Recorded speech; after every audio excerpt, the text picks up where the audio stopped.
सरकार खुद कह रही है कि लड़कियों को नचवाइए और बकायदा सरकार ने इजाजत दी है कि 3-3 थिएटर ग्रुप चलेगा। और कहा तो सोनपुर के मेले में, सोनपुर का ऐतिहासिक मेला, और ऐतिहासिक मेले में जो ऐतिहासिक बार बलाओं का डांस होता है, जो वहां पर लड़कियां एक साथ 50-50 लड़कियां मंच पर खड़े होकर नाचती हैं, लगभग 2 साल बाद फिर से सोनपुर में वही सब हो रहा है।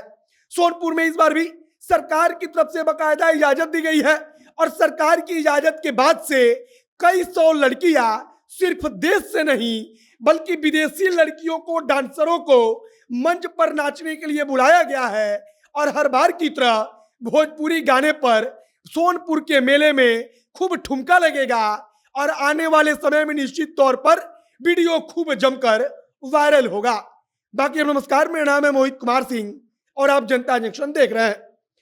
जब सोनपुर मेले का जिक्र आता है तब शोभा सम्राट थिएटर हो या फिर वहां पर चलने वाला कोई और लोकप्रिय थिएटर, उसकी चर्चा शुरू हो जाती है। आप तस्वीर देखिए, तस्वीर देखकर आपको अंदाजा लग जाएगा कि वहां पर कैसा डांस प्रोग्राम होता है। शायद ही इस प्रकार का डांस प्रोग्राम बिहार में और कहीं देखने को कभी किसी मेले में मिले, जहां एक साथ 50-50 लड़कियां मंच पर खड़ी होकर नाचती हैं। और सोनपुर मेले के बारे में कहा जाता है कि जो थिएटर का प्रोग्राम होता है वो सरकार की इजाजत के बाद होता है। सरकार कहती है कि अश्लीलता नहीं होनी चाहिए, लेकिन सरकार खुद जब थिएटर चलाने का आदेश देती है, लड़कियों को नचवाने का आदेश देती है, तब भोजपुरी के अश्लील गाने, लड़कियों का उस गानों पर अश्लील नाच, लोगों का लड़कियों को जाकर छूना, उनको छेड़ना, नोट देना, ये सब कैसे बंद रह सकता है। हालांकि सरकार की तरफ से बकायदा अब सीसीटीवी कैमरा लगाया जाता है। कहा जाता है कि मंच के ठीक सामने कैमरा रहेगा, मतलब कि सरकार प्रशासन देखेगी कि कहीं कोई अश्लीलता ना हो। लेकिन 3 थिएटरों को इजाजत मिली है।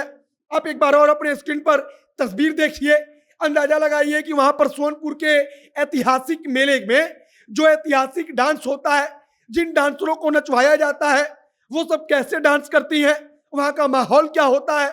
बाकी इस बार अब तक जो जानकारी है उसके मुताबिक सरकार ने 3 थिएटर ग्रुपों को परमिशन दी है, इजाजत दी है कि आप लोग तैयारी कीजिए। जो प्रशासन है उसकी तरफ से बकायदा कहा गया है कि आप लोग लड़कियों को नचवाइए।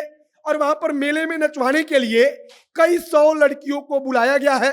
हमने बताया कि सिर्फ अलग अलग राज्यों की लड़कियां नहीं बल्कि विदेश से भी इस बार डांसरों को सोनपुर के मेले में बुलाया गया है। वहां पर लोगों के मनोरंजन की व्यवस्था की गई है।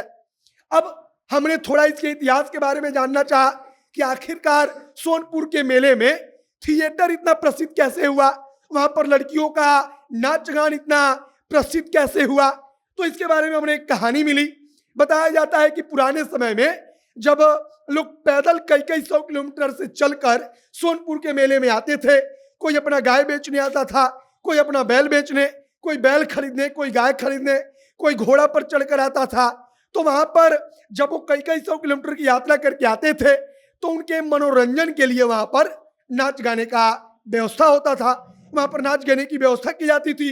और अब वही नाच गाना धीरे धीरे समय के साथ ऑर्केस्ट्रा वाली लड़कियां नाचने लगी। इसके बाद जब ऑर्केस्ट्रा वाली लड़कियां नाचने लगी तब भोजपुरी के अश्लील गाने पहुंचे।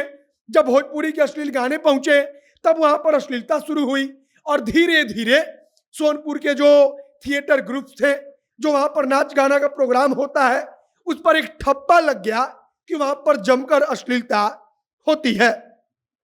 फिलहाल सोनपुर में प्रशासन की पूरी तैयारी है।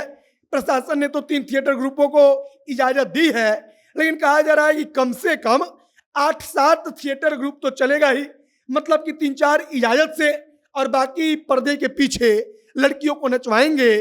और वहां पर जैसे डांस हर बार होता था, 2 साल पहले होता था, उसी प्रकार का डांस होगा, सब कुछ चलेगा।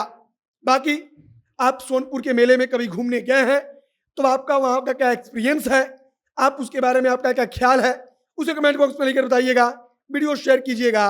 आगे जो कुछ नई जानकारी, जो कुछ नया अपडेट तमाम राजनीति से जुड़ी हुई या कहीं से भी जुड़ी हुई बिहार से आएगी, उसे हम जनता जंक्शन के माध्यम से आप तक पहुंचाएंगे। आप हमारे साथ बने रहिए। कैमरे पीछे विशाल खड़े हैं और मैं मोहित कुमार सिंह। बहुत बहुत धन्यवाद।